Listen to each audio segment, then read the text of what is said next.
Broadcasting from the business capital of the world, this is the Podcast Business News Network.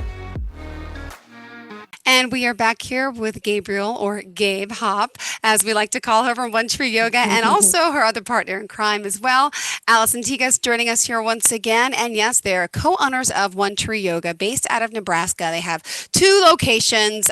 Besides the locations, you don't even have to be anywhere near them because you could take a class live or recorded from anywhere around the world. So once again, we're live here with the ladies of One Tree Yoga, which is also their website, onetreeyoga.com. Welcome back. How are you?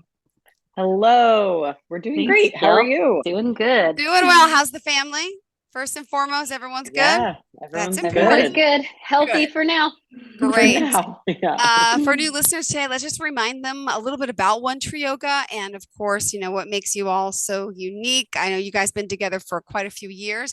Like I said, partners in crime, in a great crime, yoga, which, of course, as we've talked over the past few weeks, all the amazing benefits. So would you mind just giving us a little introduction? Sure. You want me to start? Yeah. Yeah, go ahead. So like Jill said, Gabe and I are partners in crime. We've actually been practicing yoga together for many, many years. We've been leading our teacher training together for almost a decade. And then we've been co-owners together of One Tree Yoga, the business, for almost 5 years now. So we work well together, I think. And Clearly. Clearly, we hope. So our business, like you said, we have 2 locations. We have lots of different styles and options of classes. And then, we also have Zoom classes where you can attend live, or we'll send you the recording. And then we have a YouTube channel as well. So there's lots of ways to get to sort of take class with us or participate doing yoga with us.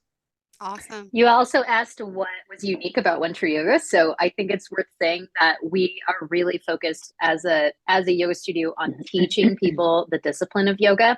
So we consider, this is like a learning opportunity as much as it's an opportunity to be in your body and mind and breath.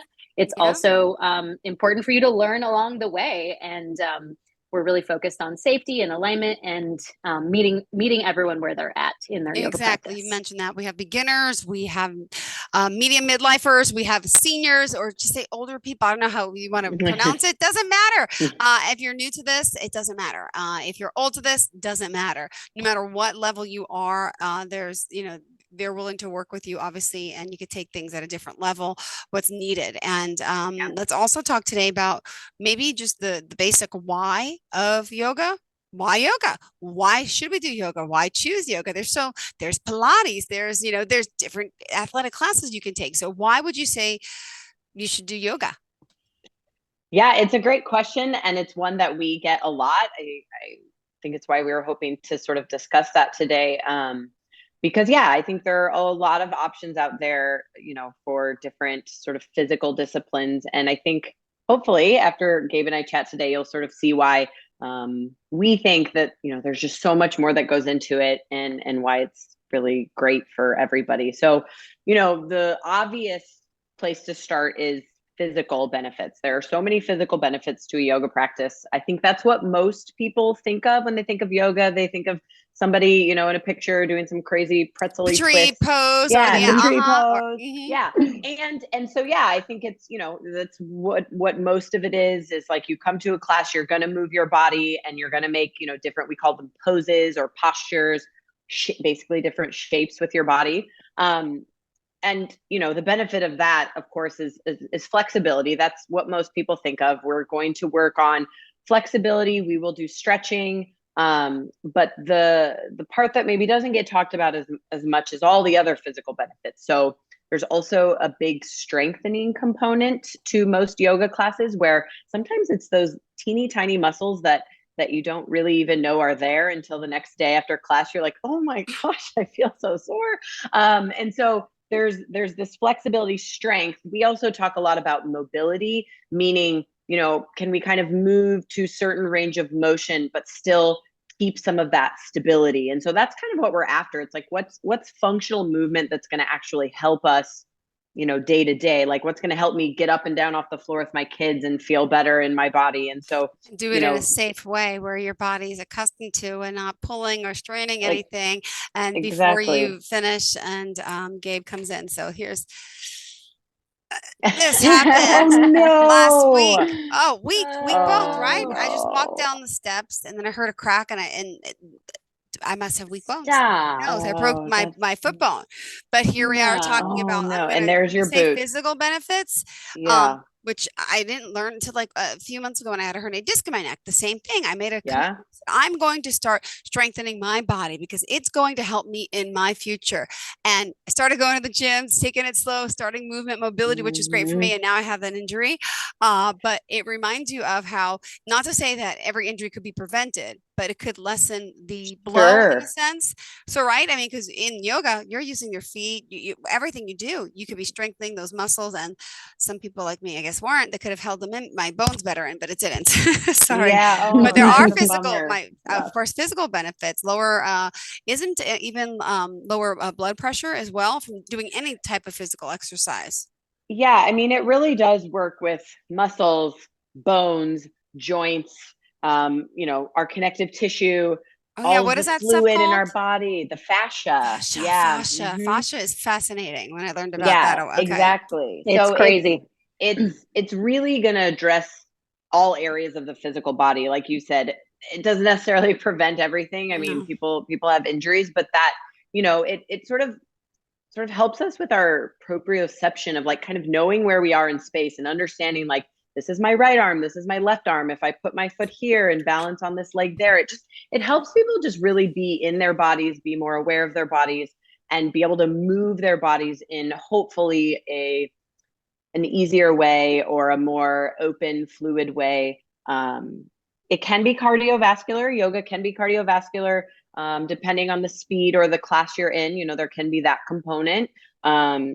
And so, I think the physical benefits alone, in my opinion, it's just so sustainable. Like we said, we have classes sort of for anybody. And so, depending where you are in life or where you're starting out, there's something you can do and that we can always scale it back or up depending, what your injury is or what you're dealing with. And I think that's pretty amazing. Awesome. Gabe, did you want to add to that before we head on and move on to a little bit about our mental well-being, which is going to be amazing too, because very helpful. But anything else on the physical front that you'd like to add? I think Alison really covered it. Also physical wise, don't people do yoga? They go yoga classes. You have hot, you have cold, to help lose weight too. I mean, right? Safe to say. Sure. I mean, it is an exercise modality, and in the like full holistic practice of yoga, there are also like practices for how to eat according to your body type and, that sort of living in conjunction with your environment. And that just like promotes wellness overall and can definitely lead to weight loss as well. Perfect. I also think it's definitely like, I mean, sure, you compare yoga to like running, it's not going to burn the same amount of calories, but that yoga sort of overall, and Gabe will talk about this more, like promotes this idea of mindfulness. And that includes what we put in our bodies, how we, move about the world. And so I think sometimes building that mindfulness helps us sort of make decisions like, I really like love when I eat that, but am I going to feel better when I eat that sort of thing. So sometimes that sort of lends its way in that direction too. All right. So mindfulness, great segue then into the mental health benefits of yoga. And we're here talking to the ladies of One Tree Yoga. That's onetreeyoga.com, based out of Nebraska, 2 locations, but they're live and up and running online, every platform, everywhere. You could take classes with them. So let's talk more then about the mental health benefits to start. Gabe, thank you. Absolutely. So I want to talk about the mental skills that we learn through doing poses. And then also I want to touch on the mental component of sitting in meditation, which is a big part of the practice as well. So through, practicing poses, they require a large amount of concentration and attentiveness and mindfulness in the moment. So really there's a building of focus, there's a building of concentration, there's a building of presence, like the ability to just be with whatever is happening. Often it's uncomfortable. Yoga is accessible, but you're like working really hard to keep yourself in poses. And so it teaches us that the art of like, okay, this is uncomfortable, but I can be here. I can be with it through the breath, through, you know, my experience of mindfulness. Discipline. It's creating discipline. Yeah, too, discipline right? for sure. Yeah, absolutely. And that, you know, that comes into like even like setting up your yoga schedule, like how many days a week am I going to go, and honing that discipline of sticking with it and staying with your practice for sure. There is a natural development of just like overall sense of calm and quiet and well-being. And I think that too comes from, you know, like being in hard pose and like, okay, well, here I am. Like, what are my options? Like I could like fight against this and like hate every second of it, or I could just like chill out, find the breath, you know, like be in the experience. And through that, and of course, like the breathing and the meditation, like at the end of class, there's a mental clarity and a sense of calm that is like almost impossible to put into words. It's like people refer to it as like yoga bliss, or like it's almost like you're like drunk on yoga. You know, you're just like on another plane, and it's something that in my experience like has really only happened through yoga. And then there's the whole sitting practice. There's meditation. So in our classes, we try to teach at least a few moments every class of like, whether it's sitting or lying down, that like paying attention to the breath, being in the experience. And in the yoga tradition of meditation, there's lots of different styles of meditation, but in the yoga tradition, you're really honing concentration. So you pick a point of focus and you try to keep your attention there over and over and over again. And the mind gets pulled away 1,000 times because you're like, what am I gonna have for dinner? When's my next vacation? I got a to-do list, la la la. And every time you're like, come on back, like stay in the breath. This is the moment now. And so through those meditative practices, we develop the ability to be mindful, be present, be intentional with, you know, every moment in our life. After, I mean, this pandemic, which has increased the amount of stress and anxiety to everyone around the world, it's something we can all empathize with, but everyone has a higher stress level, I believe. Do you find more people coming now after the pandemic talking about all the stress they have and like, wow, this feels good. It's a stress reliever, right? Yes, we have been so lucky that like most of our students stayed with us, you know, because we went online and we were able to keep bringing yoga to the people. Like most of our students stayed with us, but yeah, like those connecting to them and just learning about like everybody went through like extreme stress and anxiety, and even like, you know, the people who are coming back who we haven't seen for a few years, like, what's your story? What have you been up to? What did you go through? So I think it's absolutely true that yoga helped all the people who stuck with us through the pandemic, and now they're like, okay, I'm ready to get back to that, you know, stress-free or less stress experience that awesome. Yoga provided for me. Great. Thank you again. Ladies from One Tree Yoga joining us. That's onetreeyoga.com. We're talking today about yoga in general, all these amazing benefits, health benefits, mentally, physically, and also it's good for the nervous system, you say. Alison, did you want to tackle that one or? Sure, do it. So yeah, the nervous system, probably the longer I practice, the more I realize the positive impact it has on me in that way. So we sort of have two parts of the nervous system. The sympathetic nervous system is sort of I like to call it the gas pedal. It's kind of how we are all the time. It's our get this stuff done, do all the things, fight or flight. Like I'm kind of like in this mode. And then we've got the parasympathetic nervous system, which is our slow down, our break, our rest, our digest. And for better or worse, modern living, especially in our country, is very much focused on, you know, striving and effort and hustle culture. And so, you know, many times a lot of us get stuck in this sort of sympathetic, heightened, you know, I'm trying to do 9 million things at once. And so what yoga can help us do, especially certain styles, but honestly, even more active styles, can really help kind of click on our parasympathetic nervous system and teach us to to sort of slow down, and it literally has physical impacts of the body, like the breathing can slow down, saliva slows down, all of these things. And so, the longer I practice, the more I see those benefits, not only in myself, Okay. but in our students, to see people are literally teaching their nervous system to sort of reset, or to know how to switch into that chill out mode. Yeah, which is nice. Yeah, and I would just add, like, I think Alison is alluding to this, like the more you practice, the more you get, you hone that ability. And so you can just like go into that mode when you need to, like, oh man, I need to chill. Like I can take a deep breath and I can get right into that space of like, calm That's down, my son. chill out. Well, I broke my foot on Thursday. My son turned 6 on Friday. So then he was so sick. I had to pick him up from school with a broken foot before the orthopedic. But then you pick him up and now he's really sick. Ear infection, take him to the doctor. So now I got to get medicine. We all know about medicine. It's difficult for kids. Yeah, so I got my son, because he's in kindergarten. So last year in pre-K, he learned his teachers used to do yoga. Believe it or not, they would do yoga in class. It was the cutest thing because I didn't remember. He hasn't done it. And he's like, Mom, before I take it, it's like a 10 milliliter. Okay, now he's bigger. It's not 5. I need to breathe. He goes, in through the nose. His teacher really taught him, and he actually does this whole.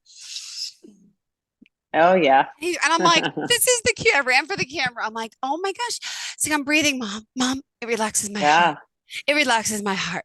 So after a few deep breaths, he did the medicine, right? And then, the next day, a little less deep breaths. And then finally now yesterday and today, he does one and he's ready. My heart's calm. I got this. He's ready. He knows. People, right? I mean, it's true. Breathing is only we all could learn it at that age, like I that. know, I think it's that so all cute. the time. I'm like, man, it's the great thing about yoga becoming more popular, I think, is that, one of the great things is that, like, I think people are being exposed to it such younger ages, like at school and places like that was not a thing when I was a kid. And so I think that's amazing. Yeah.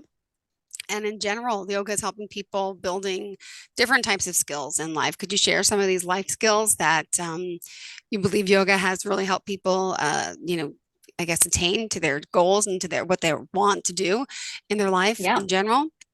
Totally. So I like to think of yoga on the mat. So like, when you're doing poses, when you're doing yoga practice, it's like an allegory for life.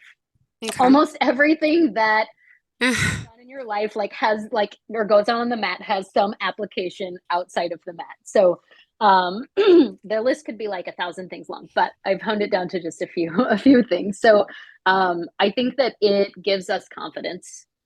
So we learn how to literally stand up tall, right? Like literally have good posture. And that means that then we're moving through the world in a more confident state. You just become more comfortable too in your body and your mind and being with your thoughts. And so that, I think, provides a sense of confidence. Like when you're more comfortable with yourself, I think you're more, able to move throughout the world confidently. Yoga is hard. We say that a lot. And it requires a certain amount of rising to the challenge, as Glennon Doyle says, we can do hard things. I think about that in yoga a lot.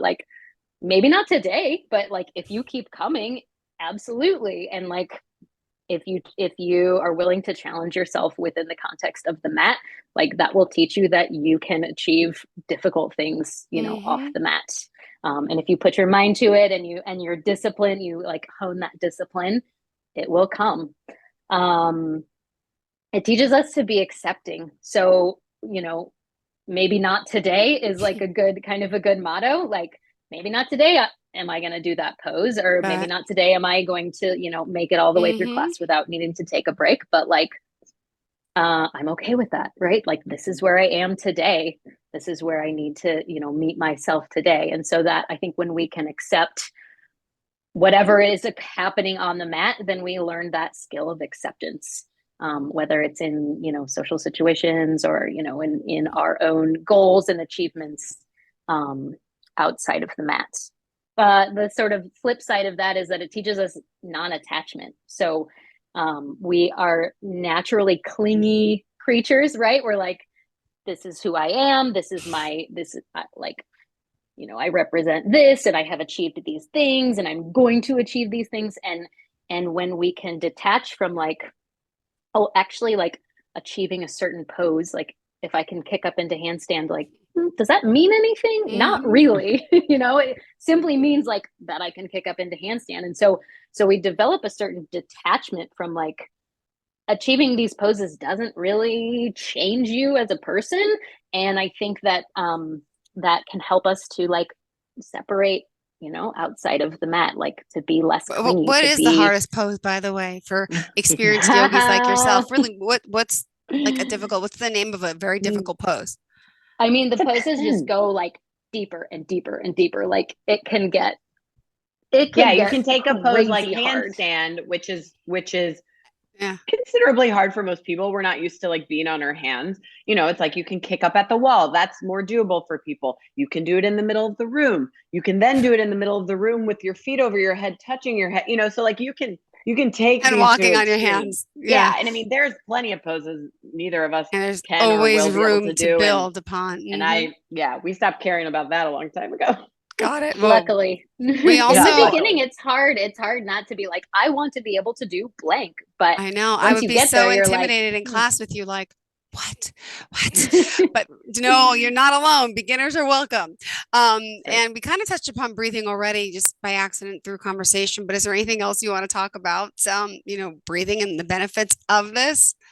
Yeah. I mean, clearly we're going to, as long as we're alive, we're going to breathe. It's just something I think we most of the time do without thinking about. And so yoga really teaches us to be tuned into breath, aware of breath. And the breath is really powerful. It has, this ability to be able to like calm our energy down or bring our energy up, depending how we're breathing. And so I think with yoga, there are not only are we reminding students, hey, don't forget to breathe, relax your breath, all of those things.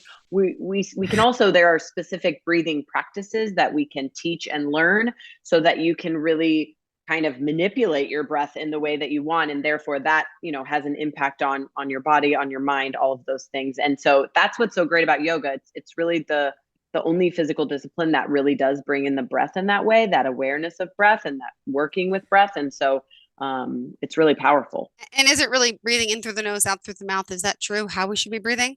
Yes. Sure, it can be. Some people hold one nose. You can try to restrain things, but for the most part, because I always make the error, a lot of us, I guarantee if you're listening now, wherever you are, as long as you're not driving, and you can still drive and do this, I would say, take a deep breath in. Your diaphragm should be expanding, not I've always had the problem of opposite. Because being a dancer, being on television, you want to suck in. If I let my breath in, now my diaphragm is filled. So I bet you a lot of people do the same thing, and I catch myself a lot all the time doing the wrong way, opposite breathing, I call it, where you're breathing in, you're not expanding, you're decreasing. It's bizarre, but do you find a lot of people in your class like doing that? And you just because very common. And the diaphragm's it's a powerful muscle, and so training people how to anatomically breathe correctly is a thing that we definitely do and work with. And like you said, we see it all the time. Got it. And like in your industry, like working with the breath, like it's going to make you so much more able to like sustain talking all the time and like have the like, experience of like comfort in the like talking experience. It's true for singers as well. Yeah. Oh, definitely. Now, what would you say for people in the community in general? What can yoga really bring to a community as a whole? Yeah.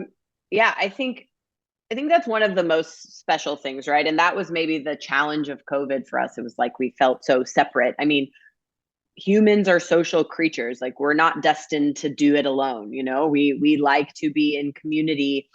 Some people are more introverted, extroverted, fine. But in general, like we are social creatures. And so there's something really special that happens when you're in a room with other people that are kind of like there for the same reason, or that are, sort of like-minded in that way. It can be really powerful. There's an energy that's hard to put into words, I think.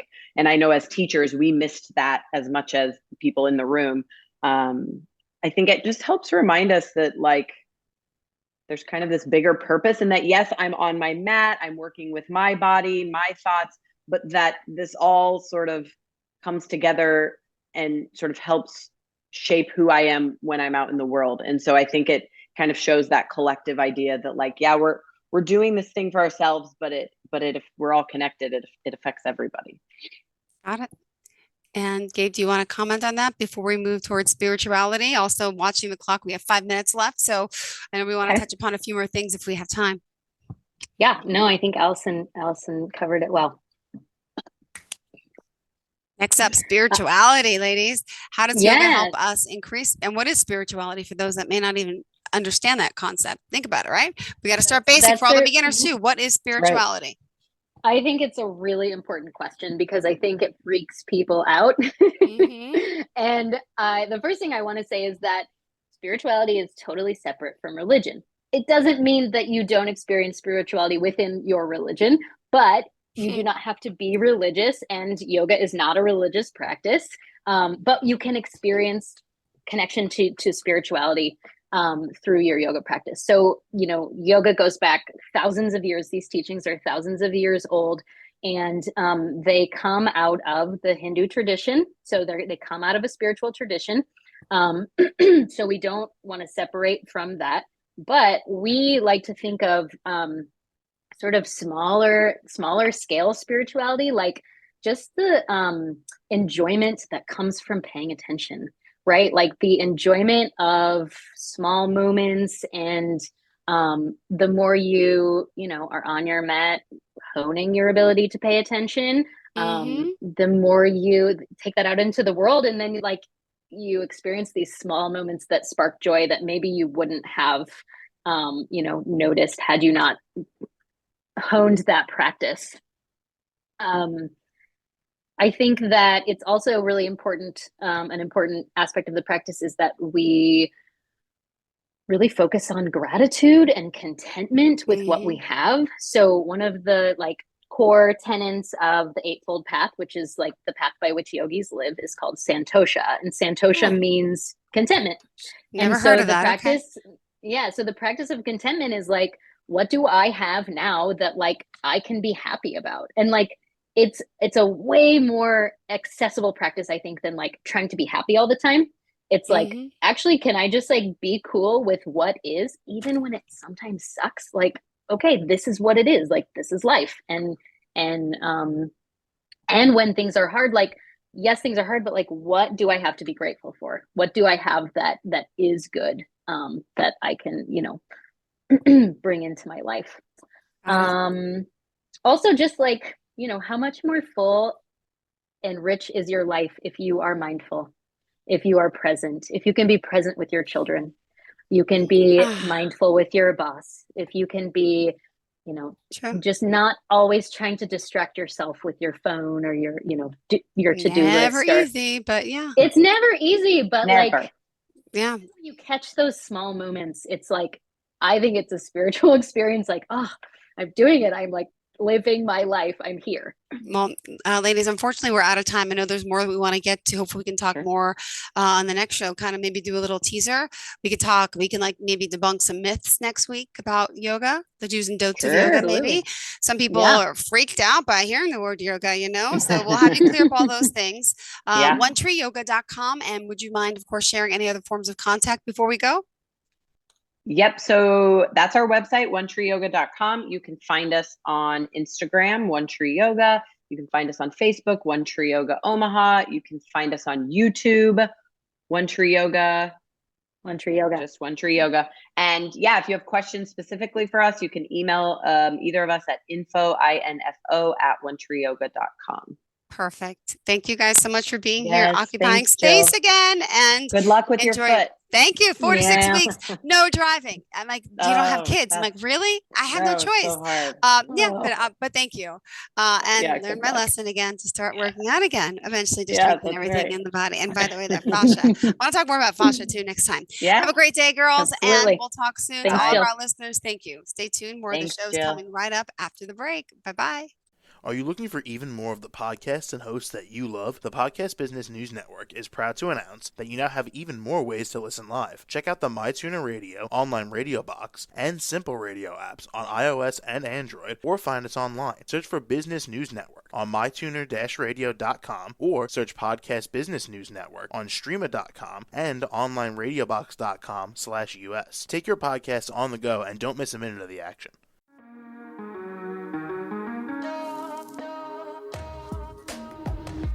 Broadcasting from the business capital of the world, this is the Podcast Business News Network.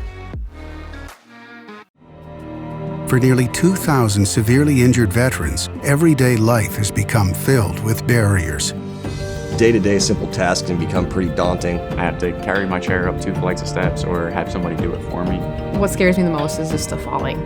When I'm struggling with my house, I think, to have that one great barrier just knocked down, it's crucial. Home for Our Troops is a wonderful nonprofit that builds a mortgage-free, fully adaptive, handicap-accessible house. And there's no catch. It'll be our very first home that we've ever owned. This is a game changer. This is where your life begins again. We need you to join us in completing this important mission. Please visit hfotusa.org and help build homes and rebuild lives. Because of you, everything's going to be okay.